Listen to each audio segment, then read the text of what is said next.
빌립보서를 쓴 사람이 누구죠? 바울이죠. 바울은 어떤 사람이냐 하면 복음으로 살고 복음으로 죽은 자라고 할 수 있죠. 그러니까 바울의 생애를 보면 온통 복음으로 쌓여 있습니다.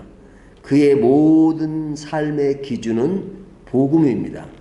그는 복음으로 이 세상을 보고 그의 삶도 복음 안에서 조명되고 있죠. 그러니까 이 복음으로 가득 찬 사도 바울의 생애, 또 그의 말씀, 이 모든 것들은 그 한 사람으로 국한되는 것이 아니라 우리들이 어떤 사람이 되어야 되는가 하는 것을 마치 거울을 보여주듯이, 거울을 통해서 보여주듯이 우리에게 조명하는 거죠. 자, 우리는 어떤 사람이 되어야 돼요? 복음으로 사는 사람. 우리의 삶의 전부가 복음으로 가득 찬 삶이 되기를 원하죠. 자, 이런 전제를 가지고 오늘 본문을 보는 겁니다. 바울은 복음의 사람이에요. 그 복음의 사람은 자신이 처한 현실을 어떻게 보고 있는가 하는 것을 첫 번째로 다루고 있는데요. 그는 자신이 처한 현실을 꾸미거나 그러지 않습니다. 있는 그대로 표현합니다. 그래서 오늘 본문에 보면 12절에 뭐라고 말씀하세요? 형제들아 내가 당한 일이, 그죠? 당한 일이 뭐죠? 감옥에 있는 거죠. 감옥에 있는 것. 내 당한 일이 감옥에 있는 것. 또 13절을 보면 이러므로 나의 매임이, 매였다는 건 뭐예요? 이것도 감옥에 있다는 말을 이야기하는 거죠. 14절을 보면 형제 중 다수가 나의 매임으로 말미암아, 나의 매임, 여기서도 내가 감옥에 있다 하는 것을 이야기하는 거죠. 그러니까 지금 바울은 감옥에 있는 것이 현실이에요. 그 현실을 인정해요. 그 현실이라고 하는 것은 그 일이 쉬운 일은 아니다. 어려운 일이다. 그렇기 때문에 내가 당한 일이라고 말하죠. 내가 당했다는 그 표현은 내가 괜찮다, 좋다 이런 것이 아니잖아요. 내게 원치 않는 그런 일들이 벌어진 것이죠. 그래서 매였다, 당했다 이렇게 말하는 겁니다. 그런데 이런 현실적으로 내가 당하고 매여 있지만 그러나 복음의 사람이기 때문에 이것을 단순히 매인 그 자체로 끝난 것이 아니라 이렇게 나의 매임이 복음의 진전이 되는 것이 무엇일까 하는 것을 생각하죠. 내가 어려운 현실 때문에 그냥 어려운 현실을 탈피하는 것이 목적이 아니라 어려운 일이 있을 수도 있고 좋은 일이 있을 수 있는데 어려운 일이든 좋은 일이든 나는 이것을 다 모아 연결해서 생각해요. 복음과 복음. 그러니까 내가 나쁜 일이 있을 때도 복음과 연계해서 생각하는 겁니다. 그러니까 바울은 지금 뭐라고 얘기하냐면 12절 형제들아 내가 당한 일이 도리어 복음 전파의 진전이 될 줄을 너희가 알기를 원하노라. 내가 이렇게 매여 있지만 이것이 복음의 진전이 될 것이다 하는 것을 생각하는 겁니다. 복음의 진전을 생각하는 거죠. 그래서 그는 그 복음의 진전을 생각하면서 그 복음의 진전이 되는 내용이 뭐냐? 그것은 뭐냐면 내가 감옥에 있으니까 감옥에도 사람이 있을 거 아닙니까? 다른 감옥에 갇힌 자도 있을 수 있고 또 거기 간수도 있을 수 있고 하니까 그들에게 나는 지금 이 자리에서 뭐 하는 입장이다? 복음을 전하는 입장이다. 이거죠. 그러니까 그들에게 유익이죠. 복음을 들을 기회가 생긴 것이니까. 그래서 13절을 보면 이러므로 나의 매임이 그리스도 안에서 모든 시대 안가 그 밖에 모든 사람에게 나타났으니 그러니까 그 자리가 복음 전하는 자리가 되었다. 그러니까 누가 수지 맞았다는 거예요? 감옥에 있는 시위대 뭐 이런 사람들. 그렇죠? 뿐만 아니라 15절을 보면 어떤 이들은 투기와 분쟁으로 어떤 이들은 착한 뜻으로 그리스도를 전파니 16절 이들은 내가 복음을 변증하기 위하여 세우심을 받은 줄 알고 사랑으로 하나 17절 그들은 나의 매임에 괴로움을 더하게 할 줄로 생각하여 순수하지 못하게 다툼으로 그리스도를 전파하느니라. 여기 보면 그 놓여진 상황 예, 지금 감옥에 있지만 어디와 연계해서 편지를 쓰고 있냐면 빌립보 교회와 연계해서 글을 쓰고 있잖아요. 근데 그 분쟁이 있어요. 빌립보 교회 안에 투기와 분쟁. 투기와 분쟁이 뭐냐면 바울에 대해서 사도성을 부인하는 사람도 있고 뭐 등등. 그런데 그런 분쟁이 있고 또 어떤 사람은 착한 뜻으로 사랑을 더하고 뭔가 복음 전파를 위해서 노력해요. 하지만 여기서 보면 투기와 분쟁으로 하는 사람이라 할지라도 결국은 무엇 때문에 분쟁하느냐? 복음 전파를 위해서 하는 것이라면 바울은 오직 전파되는 것은 복음이니 나는 그것으로 기뻐하겠다 하는 거죠. 그러니까 교회 안에 완전함이 없어요. 뭐 교회 안에 항상 뜻이 다 맞고 그러나요? 그러니까 사람들이 그러잖아요. 우리 교회는 이상적인 교회를 추구합니다. 이상적인 교회. 근데 여러분 이상적인 교회라는 것이요. 개인 성도 한 사람 한 사람에게 다 물어보세요. 나름대로 이상적인 교회 상이 있어요. 하지만 내용을 들으면 다 달라요. 다 달라. 그러니까 다 그 일이 모이면 이상한 교회가 돼버려요. 그분들이 원하는 대로 교회가 되면 이상한 교회가 된다니까요. 다 각자가 틀리니까요. 내가 원하는 교회상은 이런 곳이다. 어떤 사람은 이런 거. 똑같으면 좋잖아요. 뭐 여름이 되고 겨울만 돼도요. 어떤 사람은 아유 너무 교회가 추워요. 그런 사람이 어떤 사람은 또 너무 더워요. 다 달라요. 다 달라. 그러니까 다 그 맞출 수가 없잖아요. 그것처럼 뭐 기혼에 대한 거는 하나 예로 들었지만 어떤 신앙에 대해서도 마찬가지예요. 어떤 사람은 신앙생활 할 때도 이런 측면, 어떤 사람은 이런 측면. 그러니까 정답이 아닌 것인데도 불구하고 그거 가지고 막 분쟁하고 싸우는 일 있잖아요. 근데 바울은 그런 일은 인간에게 있을 수 있다. 하지만 내가 진짜 원하는 것은 이런 방도로 하든지 저런 방도로 하든지 내 관심은 복음 전파가 되는 것이니까 나는 그것으로 기뻐한다. 이렇게 말하잖아. 왜 그렇게 말해요? 복음에 미친 사람이니까. 복음에 미친 사람이니까. 그러니까 좋은 의미로서 미친다는 말을 쓰는 겁니다. 복음에 인생의 모든 것을 건 사람이니까 그렇게 말할 수 있는 거죠. 복음에 관심이 없는 사람은 이런 말 할 수 있겠어요? 복음에 관심이 없으면 뭐부터 생각하겠어요? 나의 당한 일이 너무너무 힘드니 빨리 빼줘라 뭐 이렇겠죠. 하지만 나에게 어려운 현실이 있다 할지라도 그것이 복음으로 승화시킬 수 있는 사람이 복음자라고 말할 수 있죠. 자, 바울은 자신이 겪는 일에 대해서 뭐라고 얘기하느냐? 20절 나의 간절한 기대와 소망을 따라 아무 일에든지 부끄러워하지 아니하고. 자, 바울은 내가 처한 현실에 대해서 뭐하지 않는다고요? 부끄러워하지 않아요. 그리고 20절 보면 기대와 소망을 따라 부끄러워하지 아니하는 지금도 전과 같이 온전히 담대하여. 자, 그가 주장하는 게 뭐예요? 담대하겠다 이거죠. 예? 내 현실은 어렵지만 담대하고. 그러면서 뭐라고 말하냐면 나의 관심은 오로지 그리스도가 존귀하게 되는 것이다. 이렇게 말해요. 그리스도가 존귀하게 되는 것이다. 그러면서 23절로 넘어가면 내가 그둘 사이에 끼었으니 차라리 세상을 떠나서 그리스도와 함께 있는 것이 훨씬 더 좋은 일이라 그렇게 하고 싶으나. 뭐냐면 복음 전파를 위해서 일을 열심히 하는데 그 외적인 환경이 뭐냐? 갇혀 있는 것이니까요. 갇혀 있음으로써 내가 죽을 수도 있고 살 수도 있다는 거죠. 늘 목숨을 걸고 사는 거니까. 그러니까 바울이 늘 목숨을 걸고 살잖아요. 근데 그렇게 해서 죽을 수도 있고 살 수도 있다는 겁니다. 우리가 착각하지 말아야 되는 것 중에 하나는 하나님의 일을 하면 당연히 다 좋은 일로만 되고 또 좋게만 된다고 생각하는 경우가 있어요. 예수 믿는 사람이 사업을 시작하면 예수를 잘 믿으니까 사업이 잘 될 거다.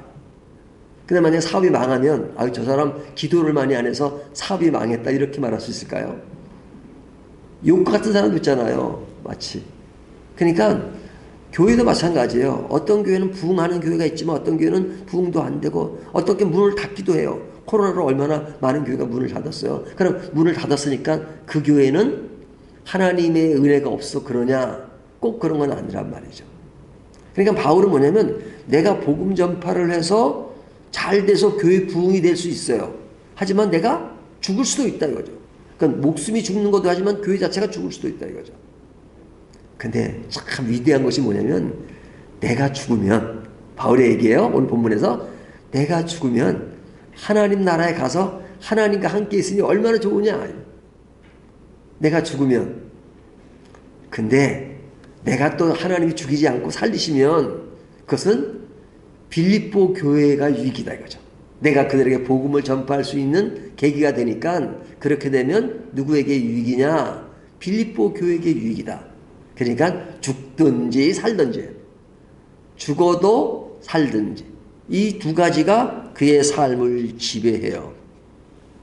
그러니까 바울은 늘 이런 자세로, 결과가 뭐냐? 25절을 보면요, 내가 살 것과 너희 믿음의 진보와 기쁨을 위하여 너희 무리와 함께 거할 이것을 확실히 아노니. 확실히 아는다. 그러니까 풍성하게 한다는 거죠. 풍성하게. 26절, 내가 너희와 같이 있으므로 그리스도 예수 안에서 너희 자랑이 나로 말미암아 풍성하게 하려 함이라. 결국은 되어지는 그 일들이 풍성하게 된다. 살든지 죽든지 그런 자세를 가지고 있는 겁니다.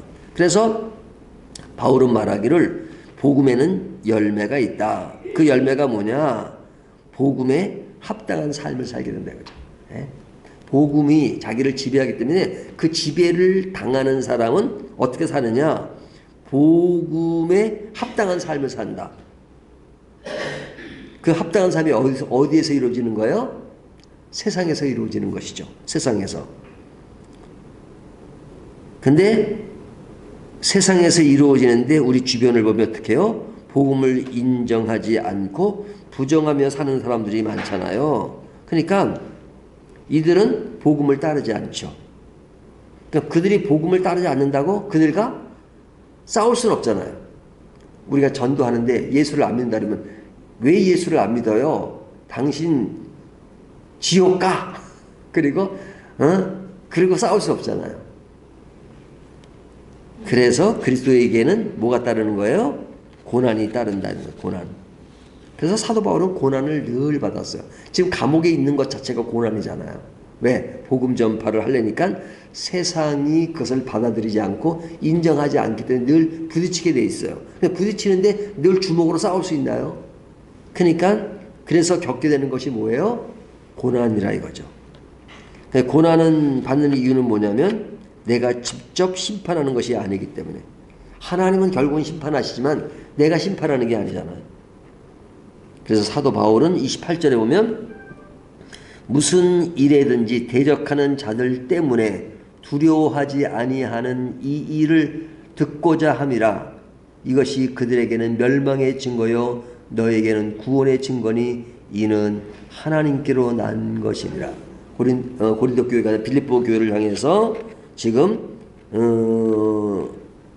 직접 심판하지 않지만 바울이 하지만 두려워하지 않는다 이렇게 말하고 있죠. 그러니까 이런 싸움에는 늘 이제 문제가 있다는 것을 인식하라는 것입니다. 우리 주변에는 항상 영적 투쟁이 있는 거예요. 30절, 너에게도 그와 같은 싸움이 있으니 너희가 내 안에서 본 바요 이제도 내 안에서 듣는 바니라. 그러니까 예수를 믿으면 사람과의 관계가 늘 편해집니까? 예수 믿으니까 편해. 아닙니다. 복음에 거하면 거할수록 세상이 재미없는 것이 정상입니다. 그렇죠? 믿지 않는 사람과 안 맞는 게 정상입니다. 어떤 사람은 나는 너무너무 세상이 좋아요. 세상이 즐겁고 행복해요. 그 세상과 코드가 잘 맞으니까 그런 거죠.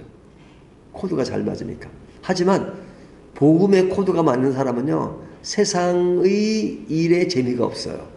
그러니까 딴 사람들은 치장하고 여러 가지 그런 것에 취미를 갖고 살지만 그 사람들이 볼 때는 예수 믿는 사람들은 재미가 하나도 없어 보이잖아요. 하지만 그 속에 그 내면을 알려 그 사람들이. 하지만 우리는 무엇으로 기뻐해요? 하나님으로, 하나님의 사람으로, 복음으로. 그렇죠? 그래서 복음으로 살면 고난의 폭은 그만큼 커지는 겁니다.